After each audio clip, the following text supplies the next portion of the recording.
Hello, my name's Anton. I work as a clinical psychologist here in Hampshire CAMS.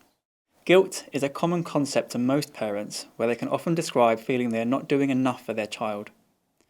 Parenting a child with a particular emotional, developmental, behavioural or other need is especially challenging and can magnify their sense of guilt further as it can heighten a parent's sense of feeling out of control.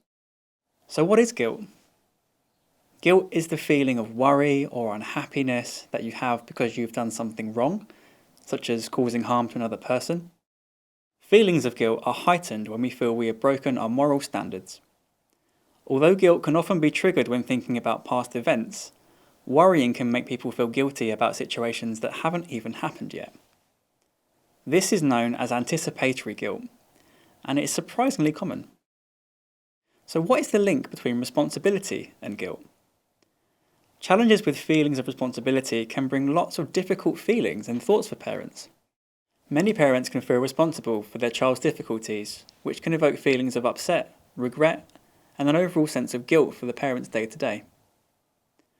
Sense of responsibility in a situation will vary with each parent's circumstance, but feelings of responsibility are often evoked in situations where there's a greater need for control. Sadly, parents don't have as much control as they would like in many situations for their children, so they cannot always be held responsible for everything. A common problem that parents and carers share they feel guilty about is their child having a mental health difficulty. Despite feeling this way, we cannot always pinpoint the reasons behind a child's mental health problems, and we cannot always control the many factors that contribute to it. Genetics, temperament, significant life events, or just the build-up of things over time. Even when we are responsible, parents often think that they have more responsibility than they actually have, which can lead to significant pressure, expectation, or self-criticism towards themselves, which then ultimately magnifies their guilt. Feelings of guilt and over-responsibility can feel very lonely, isolating and distressing for a parent, and then impact on their well-being.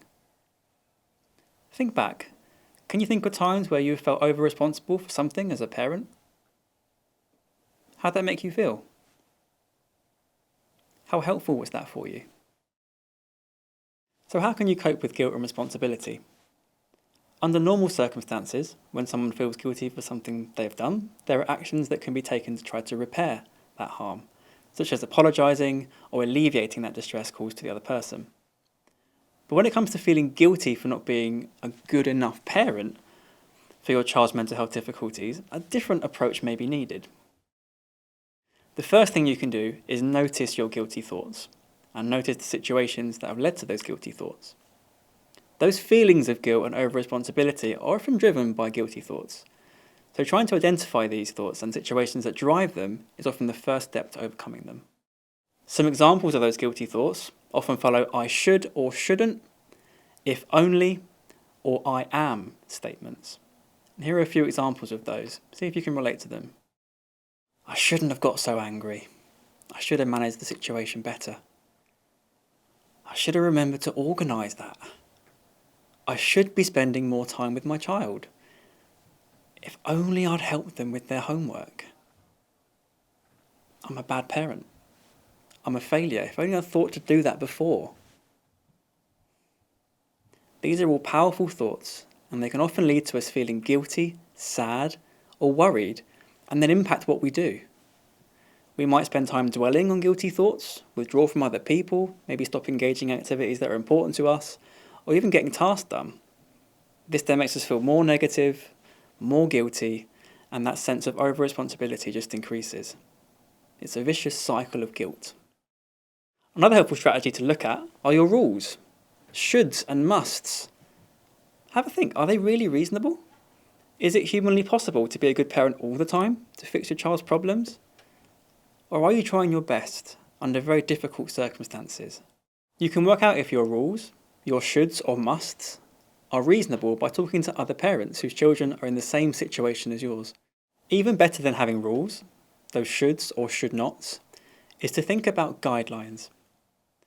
The difference between rules and guidelines is that rules break and guidelines bend. After breaking a rule, you often feel guilty. Now within the Parent and Carer Manual, we highlight some examples of how you can do this. how you can transform those rigid rules into flexible guidelines that can help you live your life with less guilt. But bear in mind, this takes practice. Other helpful day-to-day strategies you could try when you feel guilty is asking the question, what would I say to another parent in the same situation? The final strategy you can use to manage guilt and responsibility is to examine whether you are as responsible as you feel. Feeling guilty or responsible doesn't always mean you are guilty or responsible for the situation, as sometimes you might just be taking on too much responsibility. Responsibility pie charts help us to gain a realistic perspective of how much responsibility we can hold in a single moment. It's a really useful tool to challenge unrealistic or distorted thinking about feared events or responsibility for situations that have already happened, and further, it can be used to help people understand and manage their sense of guilt. There are 3 stages to responsibility pie charts. Step 1. How responsible do you feel? Step 2. Write a list of all the other factors that can take some responsibility. Step 3. Allocate a percentage of the pie chart to each thing on the list, up to 100%. Give a percentage to all other things first, ending with yourself, and then draw the pie chart. Let's give it a go together with an example. So Nikki works full-time and her 15-year-old son Sam has been struggling with anxiety and low mood. After a stressful day at work, Nikki arrived home and noticed Sam looked low. When Nikki asked how Sam's day at school was, he ignored her and instead carried on playing a game on his phone. Nikki shouted, "I've had enough. I can't cope anymore," and Sam started to cry. Nikki felt tremendously guilty that Sam had cried and believed she was 100% responsible. Now, to help Nikki gain some more perspective, she made a responsibility pie chart and listed all the things that might have contributed to Sam crying. For example, Sam is struggling with low mood at present. He's got exams at school next week, so maybe he's feeling stressed. He hasn't really got any interests or hobbies at the moment. He's got some limited social interactions with his friends because of his anxiety. Nikki works long hours and is tired all the time. It upsets her when she's ignored. She did shout at Sam. Nikki then assigned slices of the pie to each identified person or factor that could have contributed to Sam's crying. For Sam's depression and anxiety, she gave 30%. For his exams, 15%. The fact he's got limited interests or hobbies was 10%. His lack of social interactions was 10%.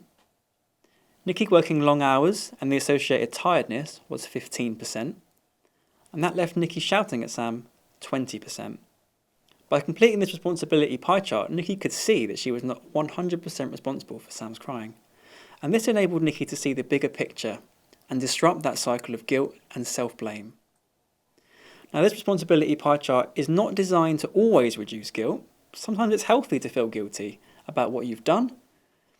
But if you find yourself frequently feeling overly responsible for other people's feelings or actions, this can be a really helpful exercise. So, why not give it a go? It's a helpful life skill that you can then teach your child to use too.